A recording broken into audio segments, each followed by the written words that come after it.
Great morning and happy Wednesday, Facebook family and friends, Landed for Success community. Kelly Chiasson here. I am excited to be starting this beautiful morning, Wednesday. We are like creeping up to the end of March in like just another week. I can't believe it. But I'm here with you as Landed for Success's author guide with one of our incredible co-authors, Mr. Andy Alberlan. And I love this gentleman.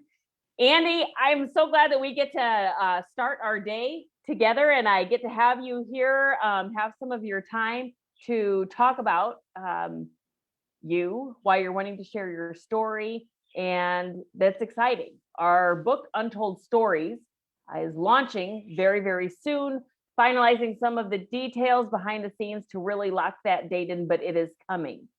So what I want to say is Andy and I have had the pleasure of meeting in a previous collaborative book project where I was on the team for that as well. And we also were co-authors together, 30+1 Resilient Stories.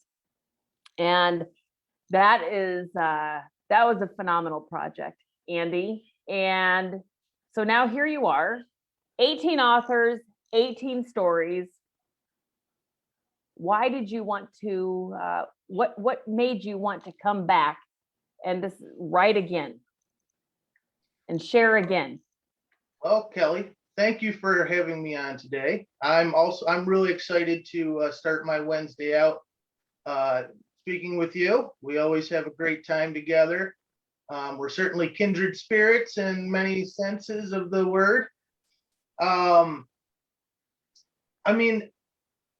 First of all, I really enjoy sharing my experiences because that is what captures my heart when I read other people's stories. When somebody tells me, a story, and it could be such a small moment in their life where they just had a little change of perception, or they believed in themselves for the first time, or, it can be anything that most people would just pass off as, well, that's really nothing, but it speaks to you and it speaks to your heart, and you say, hey, that person, I know how they felt in that moment, or it brings up that memory or that emotion of how you felt and says, hey, I wasn't alone in that. There was somebody else out there that experienced something similar. So I do really enjoy sharing experiences and stories in that regard. But I also have to say that we wound up having so much fun with that 30+1 Resiliency for Life, just the group. And when we all came together on that project, which I don't think originally everybody you guys weren't all on board with it. Michael brought everybody together, or attracted everybody together. And then we just gelled so well as a group. I mean, I'm going to say half of those other authors that were in that book, I stay in contact with them on a regular basis through Facebook or Messenger. And so, I mean, we got through with that one and kind of started, the smoke started clearing a little bit from the white hot heat that we had generated online collectively to push that book to that international bestseller, which my understanding was we were just going for bestseller, and we went, and it was because everybody was so ramped up and just enjoying it, and it was apparent. So when I saw an opportunity to work with you guys again, Landed for Success, it was a no-brainer. I jumped right on it. I think the day that the email came through or it was posted, I was on it within like 15 minutes. You were. You Yeah. were. It was I love that, everyone had started off, Samantha Glass and I, we didn't come in and join the team till it was, I think, midway through when it was going to be moving into marketing and promoting and launching the book. And that was really fun for everyone to really just come together like we all did. And we couldn't have done it without you and the other co-authors. And that's the power. I like that you threw that in there, because that's the power of participating in a collaboration. It's the power of, in that book, 31 strangers coming together, sharing stories that were just, every story is of significance, but very personal experiences. And that's the only common thread you need to really be able to find a lifeline connection and relationship with somebody else that you did not know before. That's incredible. And Andy, you're not the only, the other authors that mentioned the same thing, that they just, a huge gift in addition to sharing their story and understanding the empowerment that comes with that. Just that gift in and of itself, that they didn't see it at the beginning. And certainly no one was expecting it. We never do. Mm-hmm. But how wonderful that is. And I love that you're showing up for a second book. For those of you tuning in, Andy is a home inspector. He's a phenomenal artist. He's a craftsman. And I'll say that phenomenal should just be shared along with his craftsmanship. If you find him on Facebook and plug in to what he does, what he talks about, how he likes to inspire and encourage, and you'll love it. He's a father. He's a lover of people. And I love that you have, that you are an encourager of all who are seeking growth. You're really an intriguing gentleman, Andy. I love the introspect that you have and that you bring to conversations and to thought, and into relating.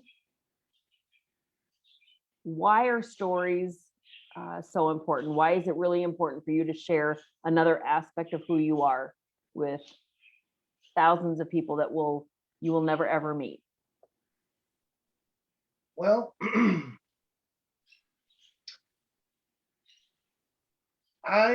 a lot of ways, I was raised with a duality.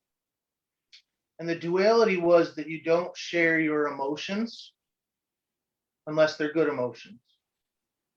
But then I was also raised on stories where, especially my father, well, both my parents really, I come from very, both of the families going back several generations were very interesting in their own rights. And so a lot of what I learned about my family was through these stories that were told. Because just say sitting with individuals, say it's at Thanksgiving or whatever, okay, everyone was very surface. They weren't talking in depth about what was happening with them, what had happened to help shape them. There was a lot of secrecy, especially with my grandparents dealing with World War II and some of their involvements. Wow. So I kind of come from this, like I said, a background of duality where there is this unspokenness, and then it was the stories that added the color that told you, hey, this is where we came from. This is the kind of people that we are. And I should go back and find it, because I know I don't know if I have it here. I'd have to go look for it. But in my high school yearbook, in your senior year, they have you do a quote. And actually my quote was my father's quote, something he had said to me, and it always stuck. And that was, never let the facts get in the way of a good story. So, when we tell stories, there's always an elaboration. There's, you're painting that picture with words to help drive a point home or to teach a lesson, that type of thing. So stories have been important in my life, and telling stories has always also been important. And everybody out there, I'm sure, knows somebody that really sucks at telling stories. Like, they'll tell you a story and you're like, are you done yet? And then you know somebody that just went out for milk, Okay. They were gone 20 minutes and they could come back with, and they could roll that story for 20 minutes itself and have you totally drawn into to what was happening. Right. So it's like, Yeah. storytelling is not just, well, we went here and then we did this and then we did that. No, that's not how you touch people. That's not how you get them drawn in. You have to show them where you were at, what was happening with you, what were you thinking, what were you feeling, what were your fears, what were your hopes. And so it's certainly a skill. And so for some people, it's an innate talent. Maybe it is for me. I do enjoy telling stories, but I would let other people decide whether I'm actually good at that or not. So I am, I'll tell you, for 30+1, I knew exactly the story I wanted to tell. And it was a very important story in my personal development journey. It was a real pinnacle point in my life.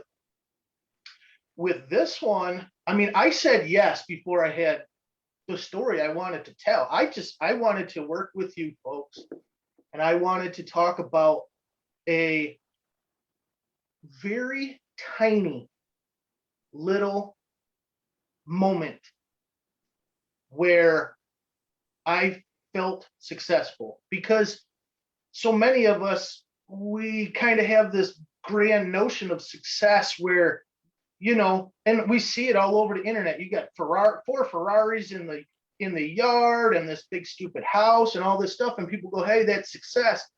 No, success is the progressive realization of a worthy ideal. And that's a lifestyle, is what they're flat. That's right. So I wanted to focus more in that, and I really enjoyed it because I had to go and do a little soul searching. And I kept coming to this moment, and I was like, how am I going to write a whole story about this one little moment that I had? And so I stuck with it, and I just kept coming to it like, no, this is right. This is the one. So that is what the story I wrote about was this little minuscule, almost magical moment when I felt that I had landed for success. And so the more that I got into it, the more excited I got. I've read this 20, 30 times myself. I read it just before we got on here today, and I was personally inspired by my own story. And it reminds me of that moment when I felt that way, so that when I encounter other moments when I don't feel that way, I can remember that one and say, that's the one. I love that. And I'm going to share why. And it might have come, you and I have had so many conversations. Maybe it's come up before. I have no idea. But I've been asked by individuals, who's your hero? That's my grandmother, my parents, who inspires you, and your biggest inspiration. And quite honestly, I have had a number of individuals that do inspire me, but my biggest inspiration is me. And through things that were spoken to me as a little girl growing up, and then understanding what that development looked like as a young woman and into adulthood, and now as a wife and as a mother, as a friend. If I'm not my own best example and inspiration, how can I possibly be the best of that for my 4 beautiful spirits that Eric and I are raising? That's our kids. I call them my spirit. My spirits are small humans that are growing. I don't believe that I would be able to show up like I do and be as present if I wasn't a great inspiration to myself. And it's not saying that for you, Andy, or anyone else, that everyone, everything is, like the top of the world 100% of the time. That's not realistic. life happens. You've got scenic detours. You've got a few moments that you need to just kind of hold your breath and think, okay, I appreciate this. This is character building at its best. Could have, could have come wrapped in a different bow, but I'll take it. But I love that you said that, and it was, it's knowing and that recognition to go back to a certain moment or an experience that you can feel really proud of yourself. And so then when you're in another one, you actually have a piece of your heart that has that you've been able to really just hang on to for your own self-worth, your own self-sanity, your own self, whatever it is. And I don't often hear people talk about that. And that is one of the greatest, one of the many great gifts my parents gave me in looking at that. And I think that's really powerful. And I'm really, really think that's beautiful, Andy, that you shared that. That's fantastic. Thank you. Well, I'll say this. You do inspire me, Kelly. You know, when I'm doing whatever it is that I'm doing and I see, boom, you popped up with the matrix vector, boom, you're into the high five club, boom, like, I'm like, how can every night you get together and you guys talk about, and I'll jump on quite a bit onto those lives and stay on for a while. And even if I'm doing something else, sometimes I'll just pop it on and, set it off to the side, and just, you guys you're so dedicated to talking about personal development, talking about raising each other up, talking about being open with kind of your flaws and the things that maybe you don't do as well, because everybody can grandstand about the things that they do well, but to kind of embrace some of the things that you don't do well, be okay with it, and then find other people to help kind of fill in those gaps. I mean, that's very inspiring to see your dedication to kind of practicing what you preach. So, I mean, you definitely inspire me. I really enjoy working with you. And, whenever we're going to get together on these calls, whether it be an interview or whatever it is, I know it's going to be a great time. There's never that moment of, oh my God, I got to get together with Kelly this morning. I was just going to go. That would be so awful, Andy. I always know how it's going to go, and it's going to go great, and so just think about if we could spread that all around the world, because so many people are dreading that first step of the day, and it does not set you up for success. The people that are truly successful think every morning when they wake up, this is going to be great, whatever it is. And so, I mean, really, I think that no, can't do it right now. See, everybody wants Andy. Sorry.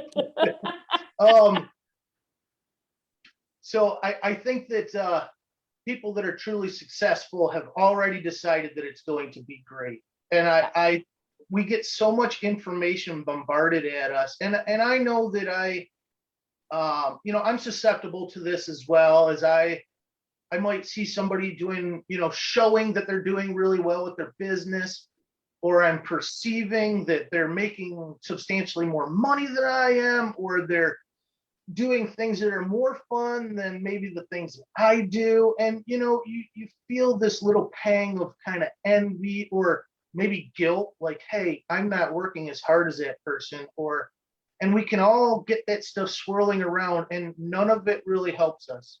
Yeah, that is so true. That the most important thing about success is just that mindset of, this is going to be great. I'm excited about this. I'm doing the best that I'm able in this moment with the tools and the situations I have at hand. And then one foot in front of the other, and a lot of people that are truly successful, they don't perceive themselves as successful because they're striving for more they're in this process of just loving what they're doing, and they're going after it, and they're making a plan, and then they're working that plan. And as soon as they achieve whatever goal it is, they've got another one. They got another one. So that's that growth mindset, right? That it's just a continual, and you've talked about it a number of times. I mean, earlier today you did, but you have just since you and I have known each other, what that journey looks like. Okay, so here's a project now. You make a decision now, and then as you grow on, there's different things that, well, now you're making decisions that are best for you at that point. And then you wrap that up and you're like, okay, so what's next? There's not when I hit this, I'm done. And then you're just like signing off. I don't know. I mean, some people do, whatever, to each their own, but that's it. That's that continued. I had set a goal in 2019 when I joined Bob Proctor Coaching that I wanted to be a best-selling author. Okay. Now, I didn't know what that was going to look like. I just did what they told me to do, and I started taking action and seeing myself that way. Now, if that was the case, then 30 plus 1, I could have just went, well, that was easy, and I'm done. But even when we were doing that stuff, it was like, no, this is the first step. What's next? What's next? And I start looking down the road going, hey, what's next? What's next? And getting more and more excited about those steps that are down the road, even though I can't really see what they are, which I think if I knew everything that was going to happen, how boring is that? So, to me, that's what generates that excitement is, well, this is really enjoyable. This is really great. Man, this felt good. Let's hit that next one. What's it going to be? And project ourselves down the road and just say, where could I be in 5 years, 10 years, 20 years? Yeah. Get excited about that. So. Yeah, that's a great thing to get excited about. I'm with you, Andy. So this is fun. We always have fun together. And it's true. It's not like, oh, great, I'm interviewing Andy. Oh no, I'm so excited. And to all of you watching, he's such a good sport. Because, if you knew. So yesterday, this lovely gentleman, we had an interview scheduled for yesterday morning. Not everyone is 100 all the time. I had it in my email, and my email, imagine that, my email confirmation matched his, and in my notebook, because I'm old school and do it written down, I had somehow just not magically, we all know that's a bunch of BS, but I did not put it into my phone calendar. So he was ready to go for the interview yesterday morning, and I was like, what? And I was not, but I didn't want to throw him out there and not having,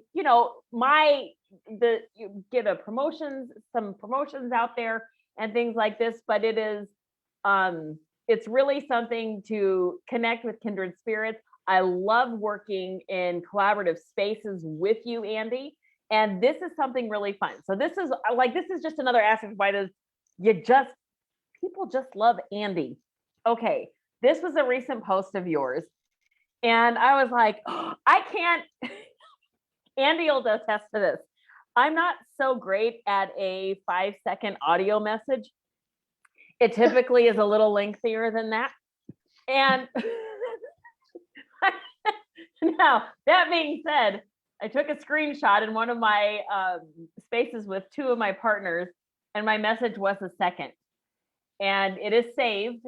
And I'm making my own reward for this, and I'm going to show people. Yeah, I left a 1-second message. It'll probably never happen again. But anyways, Andy, when I was looking at this, I was like, I can never start texting an answer because it's not a one-part answer. But I was like, oh, I want to hear Andy's response. But of course, it's on your post, so I couldn't do that. So I was like, perfect. I'm going to somehow roll that into our interview. But he wrote, what would your occupation be if you had followed your childhood dreams? And the reason why I wanted to incorporate it into our interview is because I feel children dream, and children, they tell stories, they hear stories. And we're here with one of our co-authors because we have a book being launched, Untold Stories, of 18 adults who are going to be sharing their stories. And it all starts somewhere. And so that's why I loved that. So, Andy, I would love, and for those of you tuning in, love to each and every one of you. If you're catching us on the replay, please take that gratitude, and that goes to each and every one of you as well. If you want to type it in the comments, please do. If you want to go to Andy's Facebook page, just scroll down a little bit, you'll find it. Put it there.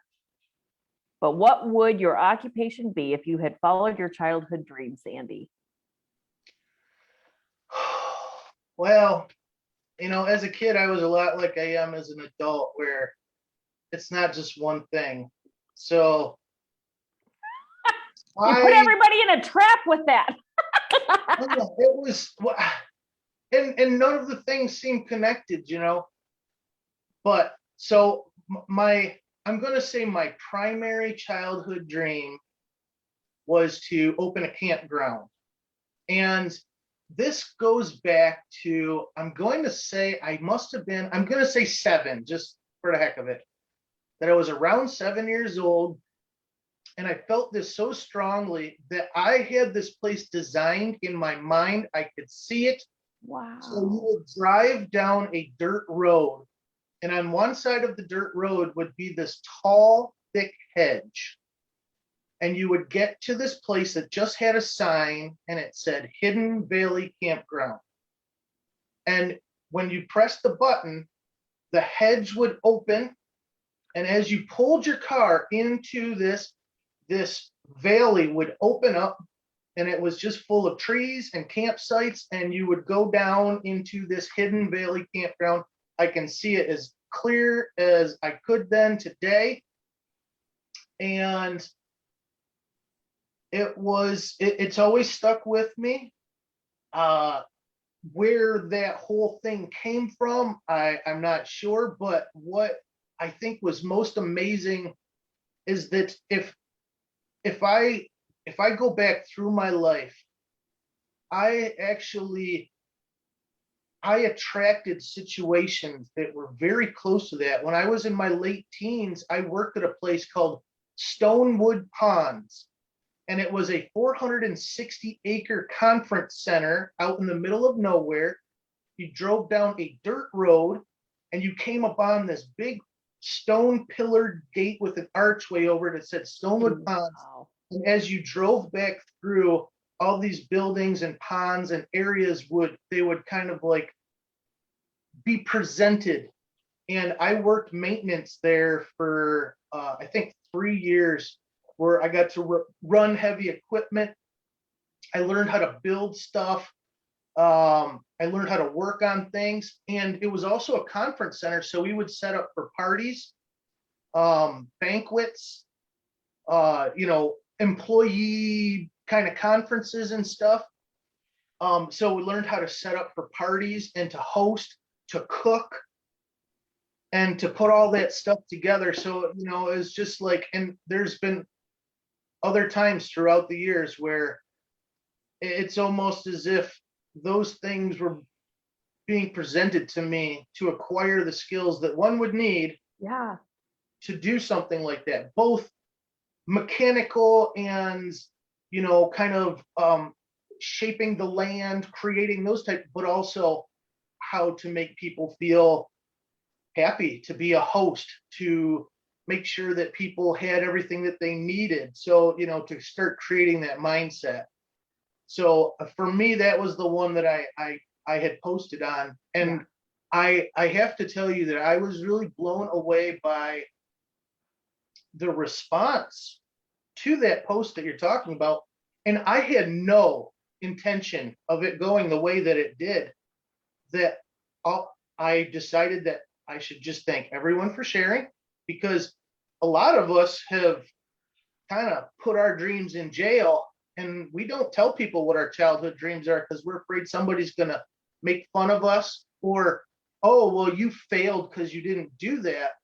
And it wound up being kind of unexpectedly that I just either encouraged people to follow those dreams, or I showed them how they already were kind of there, or that they had done even better than their dreams. And the best way I can explain to that is when someone shared their dream with me on that post, I would look into a little portal in my mind and look for what they needed to hear in that moment.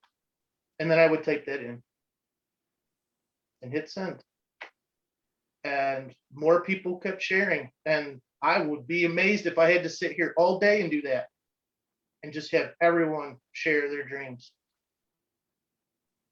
It's an amazing, it's an amazing thing to feel when you talk about, how sharing our own dreams, and then it's enough to move other people that are like, well, this is fantastic. Yeah, I like this thought, and I'll share mine too. Yeah, I love it. And that's dreams. I mean, and think of the stories that come, from what you dreamt of. I mean, I love it. When you look back as a kid and you can envision, there are certain experiences I can think very clearly, and you see it as clear as day.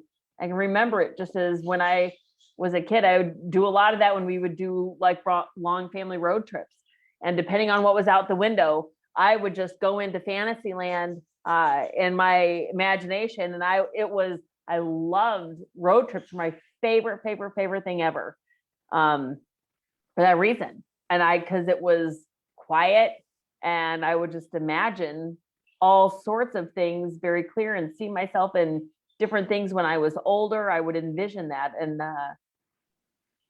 stories. Well, so on that vein, since we're talking about this, many years ago, when I was working in this big wood shop where we made high-end furniture for movie stars and uber wealthy people, I worked with a really great group of guys. Mostly, there was a few ladies there, and we were a real tight-knit group. And I got into this habit of asking people what their dream was. And so people would tell me their dream, and I said, from now on, when I think of you, I'm going to think of you living your dream. And I was actually just driving down the road the other day, because I'm on the road a lot, 30,000 miles a year. I'm on the road, and you tend to just, if they're the same roads, your mind wanders. And I was thinking back to this guy. His name was Scott, and he was a real quiet guy. And it took him a long time to actually tell me what his dream was. And finally, he said, Andy, I ask people that stuff. He says, well, he goes, I'm going to tell you. And I said, okay. And he goes, I've always dreamed of owning a team of oxen. Oh, wow. And this guy, he's kind of a heavier guy, and he liked to wear flannels and stuff, super soft spoken. And I was like, Scott, you would be great running a team of oxen. You have to be patient, quiet, assertive. I said, just think about this. There's a thing around here where they do logging with horses because those big machines tear up the land. I said, you could totally go and get a team of oxen, and you could make a living logging with oxen. And I said, from now on, Scott, I think of you running a team of oxen. And that was, it was 12 years ago. And I was driving down the road the other day here, and I thought of Scott for the first time in many years. And I just thought of him running a team of oxen. So I challenge all of you out there to share your dream with me or with those around you, because if you share that dream, and then if you share that dream with me, every time I think of you, I will think of you as living your dream. And if we all did that collectively, then think about how this world could really be. So that's I love it. Putting that out there. I love that. They must have done that. Is so fantastic. I can't even handle it. There is a guy where I don't know, someone could hear the run a team of oxen is so out there, but is it? There's a gentleman, my dad happened, he loved what he did. And there were other guys in med school and other surgeons that he knew that didn't like it, but they kept it out because of other, who, ABC. And there was a guy, this was a long time ago. I mean, a long time ago, but at that, I mean, I would think I was in maybe high school. I'm 45, and maybe right out of high school. I don't know, around there.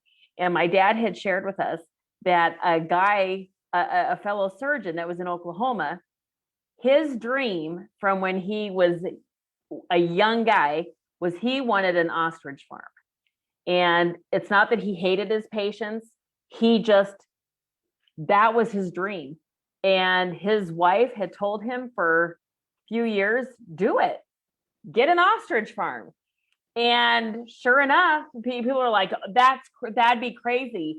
And one day, he went home. He bought it, and he hadn't told anybody. Like, his wife had been encouraging him, but he came home. And he's like, well, I did it. He sold his practice and then bought an ostrich farm, and he loved it. And Dad was connected to him, not like super tight, but nothing, just whatever X amount of time down the road, loving what he did.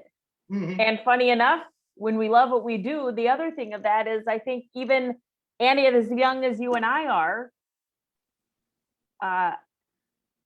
not living your true self, what you're meant to do, living your dreams, it ages you. It weathers you in more ways than one. Yeah. And we have one life. And I love that, Andy. I will tell you, everybody listening, Andy, he's just the best. He has a heart of gold. He has a listening ear like there's no tomorrow. He means what he says, and he's just really a lover of people, like he says he is. So when he puts a post like that up and he's asking you and inviting everybody to share your dreams with him, because he'll think of you in your dream, he will do it. Andy, you are amazing. You blow me away. Love to you and Joni. I'm super excited that we get to host you as an author in this collaboration, the first collaboration for Landed for Success, Untold Stories. Absolutely looking forward to reading your story. It's going to be amazing. This is, you guys definitely want to stay tuned for launch details and everything that's going to be coming down. Obviously, we'll keep everybody in the know, but really, Andy Alberlan, you can find him on Facebook. Reach out to him directly, have an expanded conversation, just a new relationship to form a connection with and bond within your life. I'm telling you, you'll love them, and you never know what synergies and joint ventures and collaborations can come when we reach out to people. But just to have his energy in your space, you won't be sorry. If you want a personal introduction, please message me directly. I'm very, very happy to make sure that happens, because he's fantastic. I love you, Andy. Landed for Success is so proud to have you in our first book that we're launching. Love getting to start my Wednesday with you. And thank you very, very much for your time. And to all of you that are tuning in, thank you for joining us today on the replay. Thanks to each and every one of you as well. Andy, I'll let you close out. Anything you want to say to everybody? Well, it's hard to follow all that. Now you can see why it was so amazing that she sent a 1-second voice message. But Kelly, I love connecting with you, and every interaction we have is beyond enjoyable. I am really excited for this book launch. I'm really excited to see this book go out into the world and to help shape lives. I have a personal mission to help shape and encourage 1 million people to find their purpose. And every single time that I'm able to just touch one person in one moment, that I move closer and closer to that. And this is only going to help accelerate that because I have such an amazing team of people to work with. Kelly, Samantha, Lindsay, Gordon, and the whole Landed for Success team. So please stay tuned. And when we're ready to launch that book, come out in droves and grab it, because I'm telling you, it's going to be an amazing ride. It's going to be a beautiful book, and it is going to change many, many lives. So I thank you very much for joining us today, and I hope to talk to you again soon. Thank you, everybody. Great Wednesday.